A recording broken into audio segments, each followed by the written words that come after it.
E eu tive a fortuna de ter vários desses intelectuais orgânicos que sabem interpretar a vida dos seus pares, né, do seu povo, e formular, né, soluções para os problemas concretos que essas populações, sobretudo sofridas, estão tendo.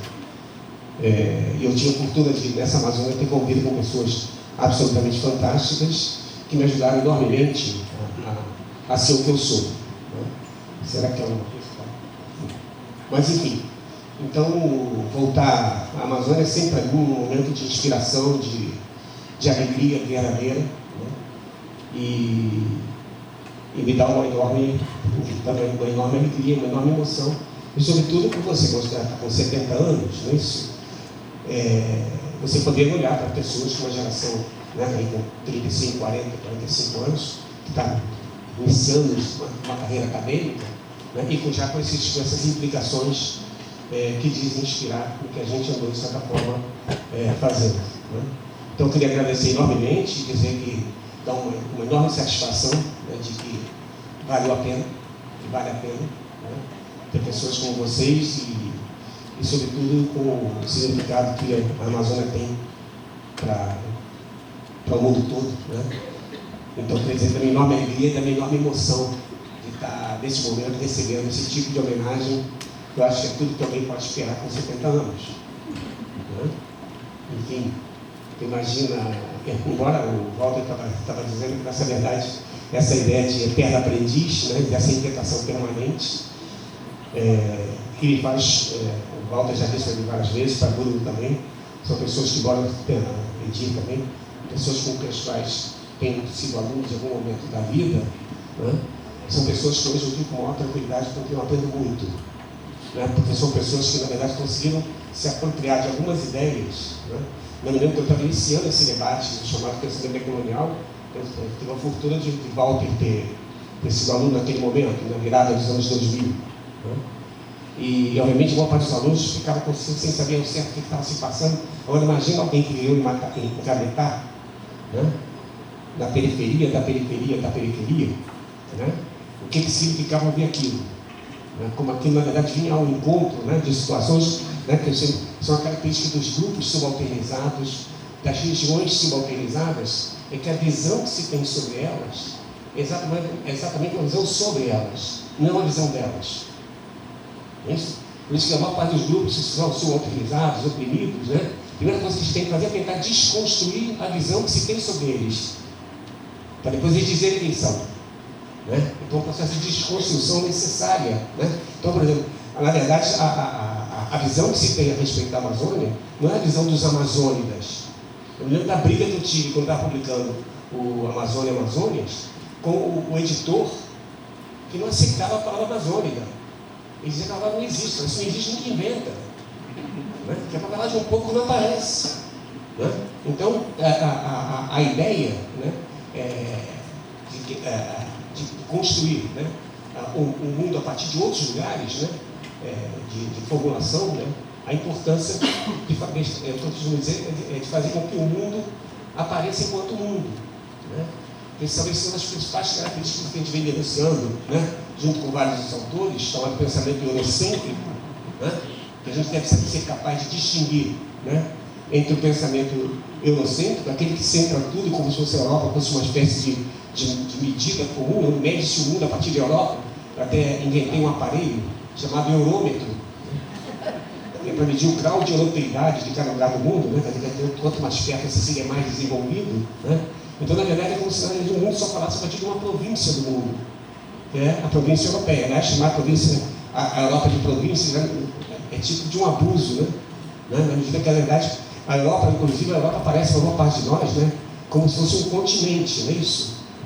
A aberração conceitual é tão grande, se você olhar para o mapa da Europa, né, o que é um continente? Né? Continente é uma massa relativamente, né, de grande magnitude de terra, né, cercada de água por todos os lados, não é isso? Se fosse uma ilha enorme, não é isso? Seria um continente. Você olha para a Europa é tudo, se pensa na Europa. É isso? Quer dizer, as pessoas jogam fora tudo, né? Afinal de contas, a Europa também é um conjunto de sociedades, né, que vivem naquele pedaço de terra, não é isso? ao mesmo tempo, tem um conjunto de sociedades que são contraditórias, né, internamente. E que, portanto, existem pensamentos subalternos também na Europa, com as quais nós temos muito que dialogar.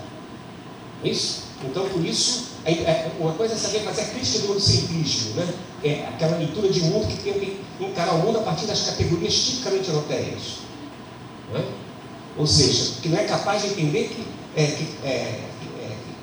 se pensa também fora da Europa, também se constrói, e para lá da geografia isso não é uma coisa qualquer. Deixa eu dizer que o pensamento decolonial, que embora tenha surgido não entre geógrafos, né? Inclusive, uma das figuras mais importantes é o crítico literário, que é o Walter Mignolo, que é um argentino radicado nos Estados Unidos, né?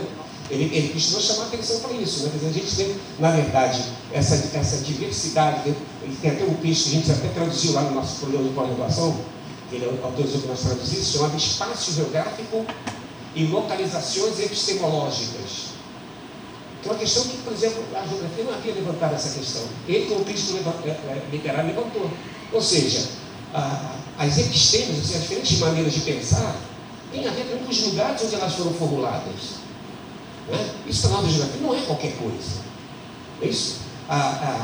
O pensamento eurocêntrico, por exemplo, ele mata a geografia. Em que sentido? Na medida que ele tenta, como se cada lugar do mundo fosse, eu falei do chamado eurômetro, né? Fosse etapas do desenvolvimento europeu. Né? Como se fosse aquela ideia de selvageria, né?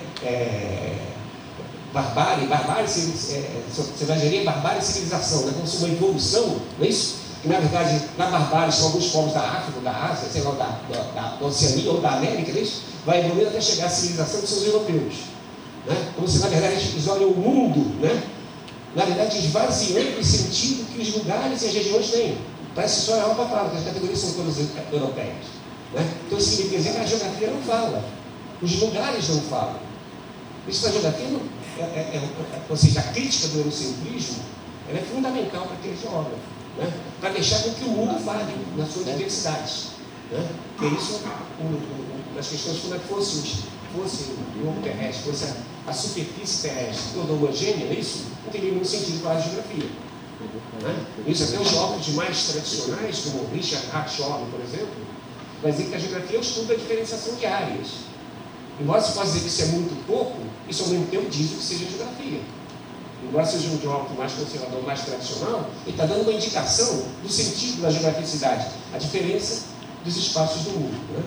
Então, fazer um seminário como esse que vocês estão fazendo, um encontro como esse que vocês estão fazendo, para discutir exatamente essas questões, que parece dar maior importância, e eu me sinto extremamente grato de dizer que esse pensamento, na verdade, é inspirado em alguma coisa que a gente foi construindo. Embora faça a questão de dizer, né, que a minha agenda de investigação, propriamente desenvolvendo isso na academia, submetida às regras e aos rigores propriamente acadêmicos, né, no meu caso, a agenda que eu fui construindo, ela não foi construída na academia. Né? Foi uma agenda que foi sendo construída de investigação, foi sendo construída a partir de experiências de lutas sociais. Então, por exemplo, para dar um exemplo mais forte, né, de uma ideia que me marcou, que me marca, que depois, obviamente, pessoas foram muito mais longe do que eu, mas que eu me considero também protagonista da formulação do debate a respeito da questão dos territórios, das territorialidades, das territorializações. Eu me lembro que a primeira vez que eu vi isso foi no final dos anos 80, aqui na Amazônia, né, trabalhando com os seringueiros. Eles diziam: nós não queremos terra, queremos território. Eu confesso a vocês que eu não entendi o que eles estavam falando. E ao mesmo tempo eu percebi que eles estavam falando de alguma coisa, né, que era densa, mas que ia contra um pouco a minha visão do que era naquele momento o debate sobre a terra, sobre a reforma agrária, etc. E mais ou menos era você conquistar a terra como meio de produção, é isso, para depois pedir assistência técnica e financiamento. Era um pouco essa a agenda teórica e política que eu estava implicado. Aí eles estavam falando: não queremos terra, queremos território. Que passagem é essa? Que passagem é essa? Né? Eles estavam indicando alguma coisa que é além do debate da terra. E eu ouvi isso aqui, ouvi isso no Acre, e ouvi alguns poucos meses depois, foi interessante, comecei a falar o que me chamou mais a atenção, trabalhando na Bolívia com seringueiros brasileiros na Bolívia, né? Em Cobija, no departamento de Pando, fronteira com o Acre. Eu vi: nós não queremos terra, queremos território. Eu confesso que aquilo ficou na minha cabeça, aí me pus a estudar. Que conceito é esse? Que também a minha geografia, a minha formação não tinha ensinado. Né? E eu percebi que eles estavam levantando uma questão que não era só a Terra como uma condição para a vida, para reproduzir a vida, que era isso que eles queriam, mas não era a vida no seu sentido só biológico. A vida no seu sentido talvez mais complexo, mais profundo. A vida humana sempre se faz com algum sentido por viver. Né? Um sentido, né? Um horizonte para a vida, né? Que é mais do que simplesmente comer. Embora tenha que comer, senão você se mantém em pé. Então a dimensão material e simbólica, é isso, as duas coisas vêm juntas. Não é isso? E o conceito de território exatamente colocava isso em discussão. Eu quero terra como meio de produção, sim. Mas eu quero a terra como meio de produção para ter um certo sentido para viver. Né? Eu quero ser seringueiro, por exemplo. Né? A luta era para uma afirmação de um determinado tipo de camponês, de uma campesindade, se você quiser chamar, era tipicamente essa. Como eu vou dizer, por exemplo, os indígenas camponeses bolivianos, que vão reivindicar a sua condição, né, de indígenas. Portanto, eles queriam uma forma própria de estar com a terra, com um sentido próprio para ser indígena. Então, era mais do que a terra no seu sentido material, embora eu sempre digo, não separem as duas coisas. Né? O fato de você defender o território, significa que o território é um espaço determinado que você necessita para reproduzir um determinado sentido para a vida, mas a vida precisa ao mesmo tempo ser produzida com um sentido e ao mesmo tempo as pessoas precisam comer. Né? Precisam ter as condições materiais. Né? Então, é como se fosse a terra com significação. Portanto, a dimensão material e simbólica vêm juntas. Né? E a gente já evita essas dicotomias típicas do pensamento europeu, que separam o material e o simbólico. Né? Os homens e as mulheres só se apropriam daquilo que faz sentido. Se não faz sentido, você não se apropria. Olha, fazer sentido é fazer significado, é fazer signo. De repente, tem que explorar o sentido das palavras. As pessoas falam que às vezes eu brinco com as palavras. Eu fico pé da vida quando dizem isso.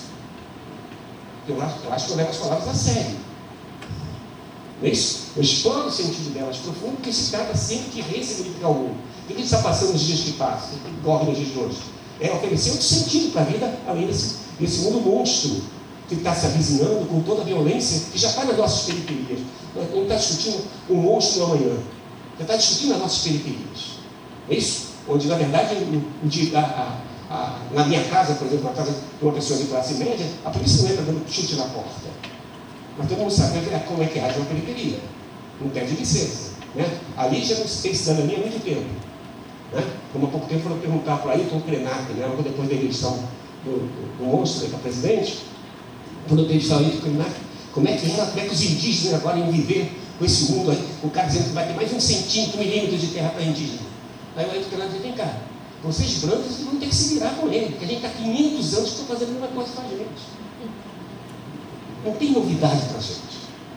O pau queda todo dia, para negro está isso sobretudo. Né? Nós, talvez brancos, temos que começar a ver que o caráter indígena está chegando para a gente. Né? Portanto, a gente está vivendo um momento extremamente complexo. Né? Eu sempre que começo as conferências, eu começo com uma metáfora, me parece importante, né? Embora seja uma metáfora, também tenha uma ideia forte de 3 pensadores que não são geógrafos, né? Mas eu costumo dizer que as transformações estão em curso, estão de tal ordem, incluindo nas suas implicações geográficas, que se tem uma contribuição, por exemplo, que a geografia crítica colocou, que me parece de maneira definitiva, incluindo as suas diferentes correntes, né? Foi acabar com a ideia de ação antrópica. Né? Ou seja, a ideia de que os homens, né, como seres humanos, né, como uma espécie biológica, né, é que transformam o seu espaço de vida e organizam o espaço. Né? O que a geografia crítica vai dizer? Né? Esse homem biológico, essa espécie biológica que somos seres humanos, não é isso? Existimos através sempre de relações sociais de poder que emprestam sentido para a vida. Ou seja, os homens e as mulheres não existem a não ser através da sociedade, das relações sociais, não é isso? E de poder, e das significações. Nós não agimos, né, da mesma forma se você nasce entre os germanos ou se você nasce entre, sei lá, os belgas. Não é isso? A cultura que te impregna, as dimensões das relações sociais e de poder que te impregnam são completamente diferentes, a mesma espécie biológica. Por isso que a ideia de ação antrópica é uma ação absurda. Ele só revela a dimensão biológica da espécie humana. mas ela só age, né, através de determinadas relações sociais de poder com sentido para a vida. É isso? Então, isso que vai dar esse ser de enorme complexidade. Né? Então, chamar atenção para isso, né, que quando os jovens críticos, nos anos 70, começamos a denunciar essa ideia, por exemplo, os jovens alemães, na época de uma visita de um jovem alemão lá na UF, e aí ele revelou uma coisa interessante que a gente não fez na geografia brasileira, talvez a minha exceção. Né? Ele dizia que os jovens alemães já não falavam mais de geografia humana. Eles achavam que isso era uma pobreza teórica. Eles falavam de geografia social. É para chamar a atenção que esse humano só existe por meio de determinada relação social. É isso? Então, você fala, uma maneira que aparece de maneira banal, já no meio da mídia, os homens estão destruindo o planeta. Que homem, cara pálida? Que homem destruindo, né? Por exemplo, você vive uma sociedade onde o sujeito é dono, né? Que tem a chamada propriedade privada, não é isso? A nossa sociedade tem propriedade privada. A propriedade privada priva quem não é proprietário. Então não é só positiva, né? Ela priva quem não é proprietário. Então, se você, por exemplo, vai trabalhar com um sujeito que é dono da propriedade privada, né? E manda você cortar árvore, e você diz que você é ecologista não vai cortar, ele te manda embora porque ele é madeireiro. Aí você diz que o homem está destruindo a natureza, mas quem é madeireiro ou empregado madeireiro? Você está ignorando as relações sociais de poder, é o que vai levar o mundo a achar. No fundo, você tem que rezar. Se o problema é a espécie humana, não é isso? Como é que você resolve o problema? Bom, é rezando, não é isso? Na melhor das hipóteses. E não enfrentando as relações sociais de poder que estão levando, né, o planeta aos riscos que estão vivendo. Mas, enfim, esse momento que a gente está vivendo, né, que eu sempre estou emprestado de alguns intelectuais que não são geógrafos, mas como eu estava dizendo, as transformações que a gente está vivendo são de tal ordem que não tem transformação social que não seja ao mesmo tempo uma transformação espacial. Né? Eu costumo dizer que não dá para falar de espaço e sociedade. Esse E significa dizer que isso e aquilo significa dizer que as duas coisas são separadas. Se eu digo sociedade e espaço, então a sociedade está de um lado, não é isso? E o espaço está de outro. Mas vem cá, existe sociedade que não seja ao mesmo tempo espaço? Numa relação de imanência, não de exterioridade? Então, sociedade é espaço. O problema é que a sociologia não consegue pensar espacialmente. Né? Então, o sociólogo é comum falar assim, a sociedade peruana, a sociedade brasileira. A sociedade peruana, de que você está falando? Está falando da costa do Peru? Está falando da serra peruana ou da Amazônia peruana? Isso tudo é Peru. No Brasil, está falando de sociedade brasileira, está falando de quê? De Macapá ou de Santa Maria, no Rio Grande do Sul? Né? O Brasil é essa diversidade, não é isso? Né? Essa dimensão geográfica diferenciada que configura o caráter. Né? Então, a geografia está ganhando uma importância. Então, não tem ao mesmo tempo processos de transformação que ao mesmo tempo da sociedade, que não seja ao mesmo tempo processo de transformação espacial. A sociedade é espaço. Então, toda transformação social é ao mesmo tempo a transformação espacial. Né? Que as sociedades elas são conformadas por seres humanos, seres corpóreos, homens e mulheres, que são corpos que não estão no espaço. Olha só, elas são espaço. Muda completamente o debate. Né? As relações, os homens e as mulheres, ao mesmo tempo, somos seres que dependemos, já indica que a nossa própria corporeidade biológica, como já disse o Caetano Veloso, né? A sua presença entra pelos 7 buracos da minha cabeça. Né? 2 olhos, não é isso? 2 narinas, não é isso? Uma boca e 2 orelhas. Ou seja, o que significa isso? Isso é uma dimensão filosófica profunda. Isso indica que se o nosso corpo é constituído por buracos, por huecos, como se diz em espanhol, não só esses da cabeça, mas também os poros em geral, vagina, pênis, ânus, quer dizer, significa dizer o tempo todo que você é um ser que necessita o tempo todo estar aberto. Você depende do oxigênio que está fora de você, você depende da água que está fora de você. Então, todo ser vivo, na verdade, ele é dependente de outros seres vivos e de outros seres. É isso? Então, isso tem uma implicação profunda, né? Essa dimensão, inclusive eu costumo dizer, quando tem um ditado popular que eu acho ótimo, né? Que diz que o ser humano que não é aberto é tapado, né? Isso é muito tapado. É uma dimensão, isso é filosoficamente profundo. É o sujeito que não tem abertura, é tapado, que começa a achar que o indivíduo existe. Mas você só existe pelo conjunto de relações que você estabelece. Faz a geografia do seu prato de comida quando você chegar em casa hoje. De onde é que vem o arroz? De onde é que vem o feijão? De onde é que vem a comida toda? Faz um mapa disso. Aí você vai ver como você depende do mundo inteiro para viver. Vai mostrando que a ideia de indivíduo, que o liberalismo leva as últimas consequências, que esse pessoal do MBR está falando besteira por aí. É isso, como se o indivíduo existisse. Por exemplo, os povos indígenas, os aimaras e os quichus, não tem sequer uma palavra para indivíduo. Ele diz que todo ser que existe é relação. E é relação de relação. Ou seja, falando baixinho para que ninguém os ouça, eles já estavam na física quântica antes da física quântica. Tudo é relação.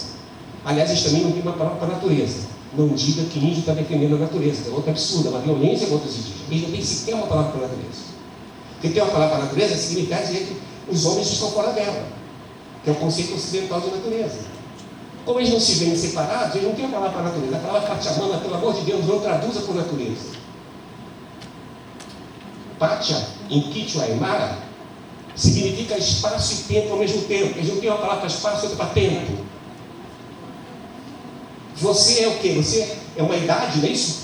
É um tempo, mas ao mesmo tempo, esse tempo você atravessa como corpo. Quando você está com 70 anos, você começa a sentir a diferença. Você é espaço-tempo, o corpo é espaço-tempo, não é espaço-tempo. Quando se fala de faz a tua biografia, aí você começa a descrever na linha do tempo. Mas já percebeu que quando você começa a falar na linha do tempo, você tem o tempo todo falando, encontrei a pessoa em tal lugar. A biografia sempre tem que ter algum lugar, você só fala do tempo. Então, a sociedade é espaço. Os homens que se constituem por seres corpóreos são os homens e as mulheres de carne e osso. Que não tem sido o corpo d'água para poder viver. O corpo das plantas, dos animais. Né? Então, essa dimensão da relação do homem, né, e das mulheres com o conjunto das suas condições metabólicas da vida, vão mostrando como cada ser só existe no conjunto de relações que se estabelece com os outros seres. Que mostra que todos nós somos dependentes dos outros. Daí esse dilema que mais se tem hoje nos divãs psicanalistas hoje em dia, porque hoje em dia está se ensinando tanto essa coisa egóica, e daqui a um pouco vai se ensinar nas escolas que o plural de eu é eus, não é mais nós. Né? Essa coisa egóica, você é um empreendedor de si próprio.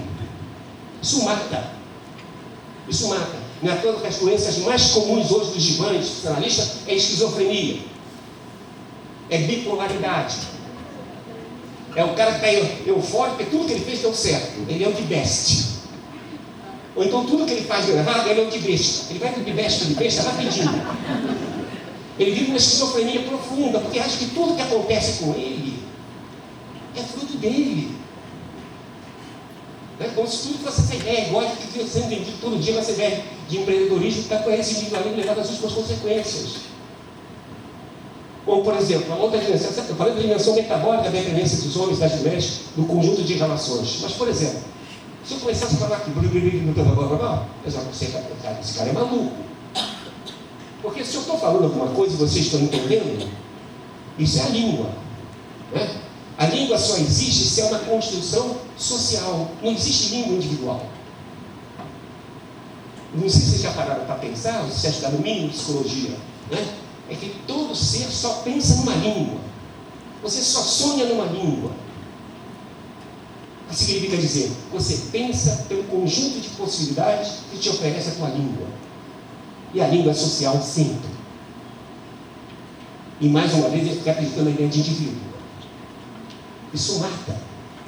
Essa crise esquizofrênica que o mundo está passando, essa coisa egóica, que chega até no limite da política na pós-verdade.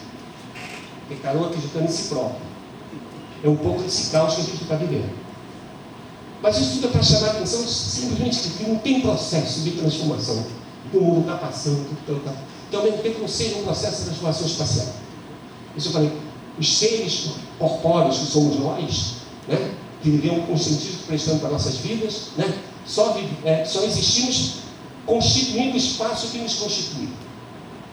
O espaço é conformado pelas relações entre os seres que constituem o espaço, que constituem os seres, que somos cada um de nós. Isso dá uma complexificação enorme para nós, da geografia, para pensarmos o mundo. E a gente está vivendo um momento da história do mundo, um momento que alguns autores, agora vou dizer o nome deles, prometido na primeira frase, que vai chegar que esse momento é um momento de caos sistêmico. Esse momento que a gente está vivendo. E tem 3 autores que namoram com essa ideia. Um italiano, economista de origem, de formação, que é o Giovanni Arrighi. O outro, um sociólogo norte-americano, lamentavelmente pouco estudado no Brasil, deveria ser mais estudado, chamado Immanuel Wallenstein, que morreu há uns 2-3 meses. Uma figura fantástica. E o outro é o professor Aníbal Quijano, peruano, que também formula dialoga com essa mesma ideia de caos sistêmico.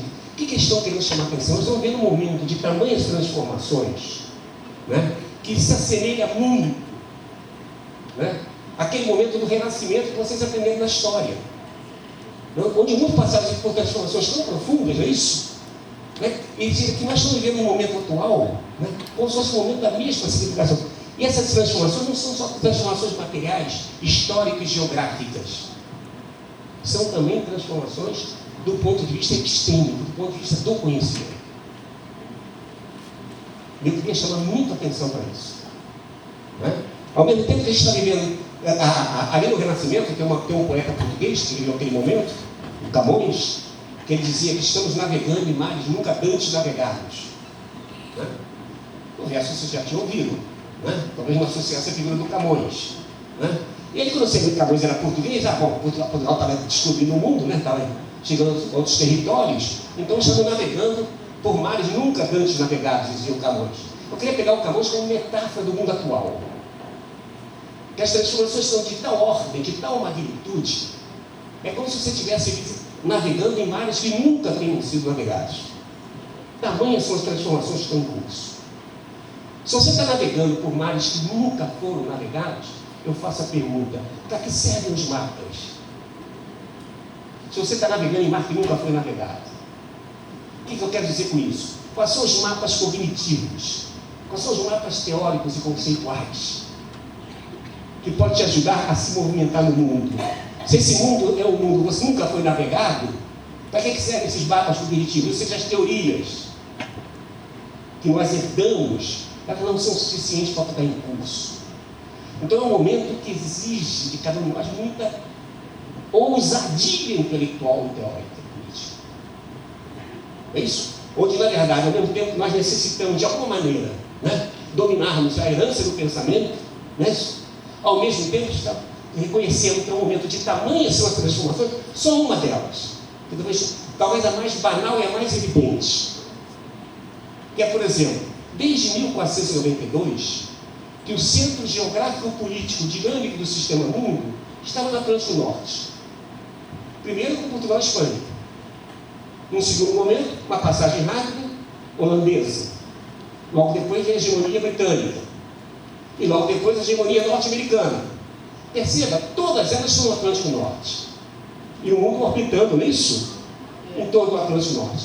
O que está se passando desde 2016? Para ver um nível recente das transformações. A China já é o maior PIB do mundo. E a tendência é que o gap entre China e Estados Unidos se agrave cada vez mais. Isso em primazia da China. É isso? E o que está acontecendo? É como se o mundo tivesse geograficamente deslocado. A sua demanda de dinâmica de matéria e energia, sobretudo para a China, onde está a grande parte industrial do mundo. Que, por exemplo, já está tendo implicações para nós na América Latina, inclusive para nós do Brasil, que sempre vivemos de costas para a América Latina. De repente, como é que você chega no Pacífico? Tem que passar pelo Peru, tem que passar pela Bolívia, tem que passar pela Colômbia, tem que passar de alguma forma pelo Chile, se for mais pelo sul, não é isso? Ou se de repente nós nos vimos tendo que nos latino-americanizar, fazendo aqueles eixos de integração e desenvolvimento, como está lá no documento, da chamada IRSA, Iniciativa de Integração Regional Sul-Americana, mas ao mesmo tempo são eixos de integração e desenvolvimento e de devastação e conflito. Não é isso que vão passando? O Brasil está olhando para o Pacífico, mas está olhando para o Pacífico muito mais para exportar, e passando as estradas, a gente não tem territorializando todo mundo, num nível de violência inimaginável. Né? Porque a escala dos volumes, né, de matéria e de energia que você está movendo são volumes da China, são volumes chineses. Isso atravessando territórios de Cricati, Aquinagé, não é isso? Tucanos. Então o nível de violência é brutal. Não é isso? E a gente está experimentando esse mundo à nossa frente. E num lugar que não é um lugar qualquer. Insisto nisso. A gente está falando do mundo a partir de um lugar privilegiado do mundo, que é a América Latina. Você poderia dizer que, em particular, na Amazônia. Tomemos a América Latina como referência. Por que eu falo que é um lugar privilegiado? Porque a gente não vai entender o sistema mundo se você não se entender latino-americano. Você não vai entender. Até porque a centralidade que a Europa passa a ter só existe a partir da América. Recuperar um pouco de história política, não é isso? O que era a Europa até 1492? O que era a Europa? Os grandes circuitos comerciais estavam voltados para a China, não é isso? Eram os caminhos de chegar até a China. Aquele caminho que hoje é a atual rota da seda, né, que a China está reeditando, aquela rota buscar todos os caminhos para lá. Aí os turcos tomaram Constantinopla em 1453, não é isso? E quebraram o circuito. Aí tiveram que buscar um outro caminho, não é isso?